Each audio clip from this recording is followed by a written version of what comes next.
Hi, this is Dr. Mahesh, your own Dr. Mahesh. लोग मुझसे अक्सर ये सवाल करते हैं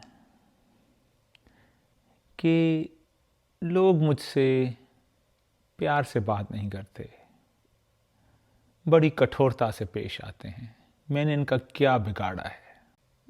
this is the lack of compassion. तो आज हम बात करेंगे कंपैशन, या जिसको बोलते हैं करुणा। कंपैशन क्या होता है? Compassion is empathy and feeling of kindness to others. It is the heartfelt connection to others and the support. जब आप दूसरे का दुख समझने लगते हैं, जब आप दूसरे की खुशी समझने लगते हैं, इसको बोलते हैं कंपैशन। कंपैशन सिर्फ रिलेशनशिप्स में नहीं होता। कंपैशन तो बहुत ही बड़ी चीज़ है। इस पृथ्वी की तरफ, इस अर्थ प्लैनेट की तरफ हम कंपैशन कर सकते हैं, करुणा, काइंडनेस कर सकते हैं। आप जब ज़मीन पे चलते हैं, जब कदम रखते हैं, तो वो कदम भी आप करुणा और काइंडनेस के साथ रखें। ये आपको प्रैक्टिस करना है, डेलिबरेट प्रैक्टिस करना है। और जब आप ये करना शुरू कर देंगे तो आपके चारों तरफ करुणा का प्रकाश फैलना शुरू हो जाएगा। आप कमरे से बाहर जाते हैं, दरवाजे को आराम से बंद करें, करुणा के साथ बंद करें, प्यार के साथ बंद करें। खाना खा रहे हैं, करुणा के साथ खाएं, आराम से खाएं, जल्दी मत करें, काइंड रहें, उसको हाथ जोड़ें कि ये फूड जो है आपको एनर्जी देने वाला है। आफ्टर ऑल उस प्लांट को भी काटा ही गया होगा। और जब आप ये चीज़ें प्रैक्टिस करना शुरू करते हैं, it makes us feel good and gradually we become more generous. और जब आप खुद जनरस होते हैं तो ये यूनिवर्स भी आपकी तरफ जनरस होना शुरू हो जाती है। दूसरों के दुख और सुख को अपना समझें। It's like wearing somebody else's shoes. एक आदमी जा रहा था और वो लिम्प करके चल रहा था। तो सामने वाले ने उसे कहा, ए लंगड़े, ज़रा सही चल।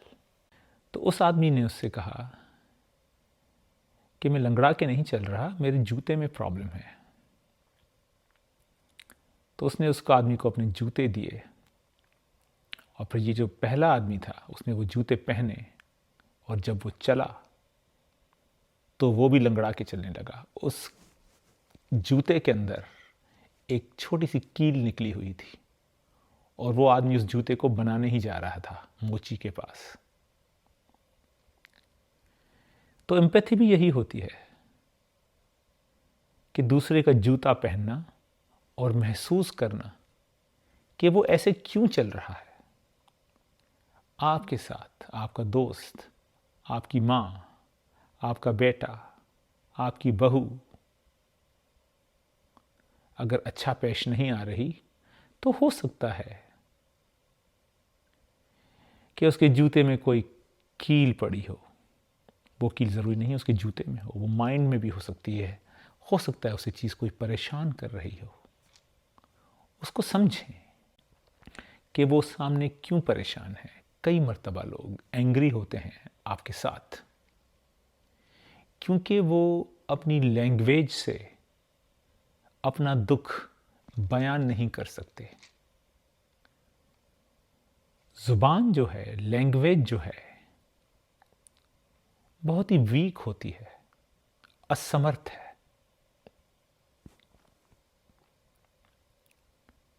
वो हर चीज बयान नहीं कर सकती।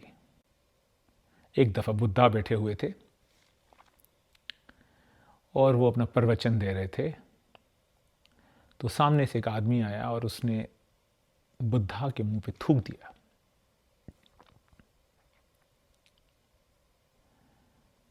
लेकिन बुद्धा ने उसे कुछ नहीं कहा और उसको जाने दिया। जब वो चला गया तो उनके जो डिसाइपल्स थे उन्होंने उससे पूछा कि ये आदमी आपके मुंह पे थूक के चला गया और आपने उसे कुछ बोला भी नहीं।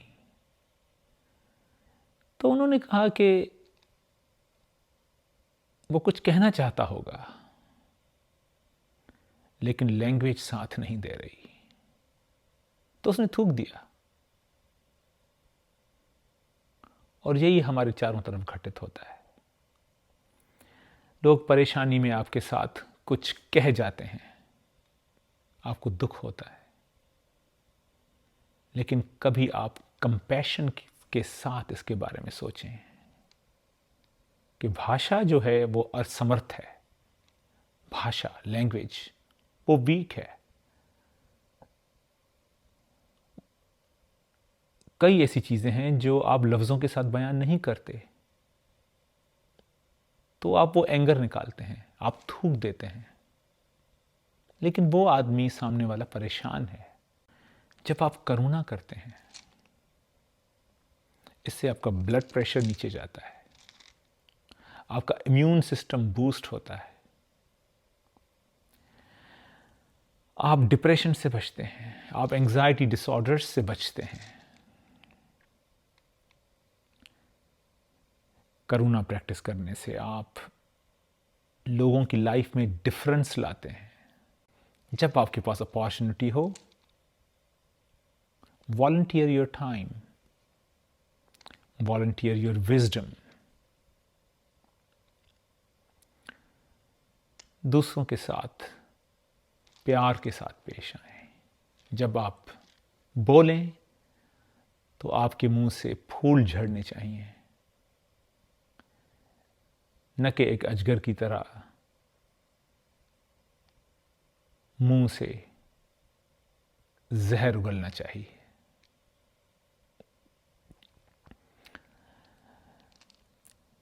लोगों में अच्छी और बुरी बातें होती हैं, आपके अंदर भी अच्छी और बुरी बातें होंगी।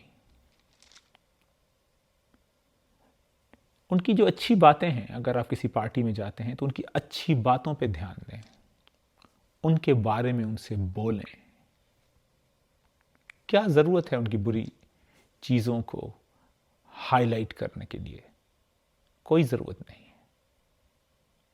हाँ, कभी कभी हमें पॉजिटिव क्रिटिसिज्म करना पड़ता है, लेकिन वो तब ही करें जब आपको लगे कि आपका नियरर और डियर वन इस पॉजिटिव क्रिटिसिज्म से उसको बहुत बड़ा लाभ होगा तो करें। लेकिन ऐसी सिचुएशन 99% टाइम्स नहीं होती है और लोग बहाना करते हैं कि मैं तो सच बोलता हूं, चाहे किसी को कड़वा लगे या अच्छा लगे। This is a sign of narcissism. ये आप अपनी खुन्नस निकाल रहे होते हैं, अपनी एंगर दूसरों पे निकाल रहे होते हैं और उस पे आप आभूषण चढ़ाते हैं कि मैं तो बहुत बड़ा सच्चा हूं। अपने आप को जस्टिफाई कर रहे होते हैं, अपनी एंगर को जस्टिफाई करते हैं कि मैं समाज का कल्याण कर रहा हूं, जैसे आप दुनिया के बहुत बड़े सच बोलने वाले हों। क्या आपने जिंदगी में कभी झूठ नहीं बोला? क्या आपने कभी जिंदगी में किसी को धोखा नहीं दिया? दूसरों की तो छोड़ें, सबसे बड़ा धोखा लोग अपने आप को देते हैं। और फिर कहते हैं मैं तो सच बोलता हूं या मैं तो सच बोलती हूं, चाहे वो किसी को कड़वा लगे या अच्छा। ये करुणा नहीं है। गीता में भी यह है कि अगर किसी का भला हो झूठ बोलने से, तो उस वक्त आप झूठ बोल सकते हैं। Wish good words to the others, wish good words to your own self. आप एक वृक्ष, एक दरख्त की मानंद हैं, इनोसेंट।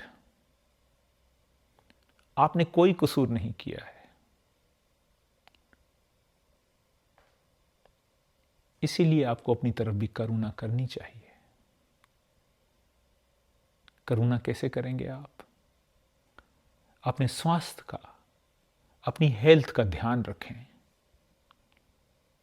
अच्छा खाना खाएं, एक्सरसाइज करें, वर्जिश करें, अच्छे लोगों की कंपनी में टाइम बिताएं, और सबसे बड़ी बात, अपने साथ भी टाइम बिताएं without social media.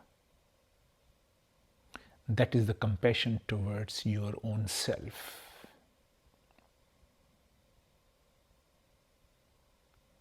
It needs effort. Compassion needs effort. आपको ये प्रैक्टिस करना पड़ेगा, आपको डेलिबरेट करना पड़ेगा। लोग कहते हैं कि काइंडनेस तो ऑटोमेटिक आनी चाहिए, इस पे हमारा कंट्रोल नहीं है, और अगर हम काइंडनेस करेंगे तो दैट विल बी एक्टिंग, ये तो ड्रामा होगा। नहीं, दलाई लामा और बहुत बड़े स्पिरिचुअल लीडर्स ये कहते हैं, इवन बुद्धा भी ये कहते थे कि कंपैशन शुड बी प्रैक्टिस्ड। आपको डेलिबरेटली अच्छे वर्ड्स बोलने होंगे, आपको डेलिबरेटली घर का दरवाज़ा आराम से बंद करना होगा, आपको डेलिबरेटली अपना कदम ज़मीन पे आराम से प्यार से रखना होगा, आपको डेलिबरेटली खाना आराम से काइंडनेस के साथ खाना होगा। और ये प्रैक्टिस करते करते it will create circuits in your brain, और एक आप चलते फिरते कंपैशन और करुणा के मालिक बन जाएंगे। Next time when you go to a party, be kind. और फिर वहां से जो मैजिक और जादू होगा, जब आप उसको विटनेस करेंगे, आप रिलैक्स हो जाएंगे, आनंद से भर जाएंगे। फिर आपको खुशी ढूंढनी नहीं पड़ेगी। काइंडनेस और खुशी आपको ढूंढने के लिए आएगी। कंपैशन।